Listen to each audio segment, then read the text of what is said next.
દિલ્હી અને મુંબઈ હાઈકોર્ટને ઉડાવવાની ધમકી મળી। દિલ્હી હાઈકોર્ટમાં 3 બોમ્બ રાખ્યાનો ઈમેલ આવ્યો હતો। ધમકી મળ્યા બાદ એલર્ટ કરી દેવાયું છે। ત્યારે ધમકી મળતા દિલ્હી હાઈકોર્ટને ખાલી કરવામાં આવી। દિલ્હી હાઈકોર્ટમાં બોમ્બની વાત અફવા નીકળી છે। તપાસમાં કંઈ જ સામે નથી આવ્યું। દિલ્હી બાદ મુંબઈ હાઈકોર્ટ માટે પણ ધમકી મળી। મુંબઈ હાઈકોર્ટના પરિસરને ખાલી કરાવવામાં આવ્યું। પોલીસ હાલ પરિસરની તપાસ કરી રહી છે।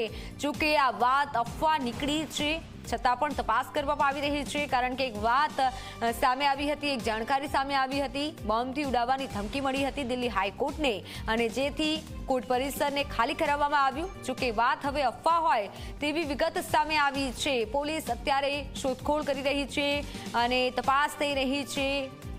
હાઈકોર્ટને ઉડાવવાની ધમકી મળતા તપાસ શરૂ કરાઈ છે।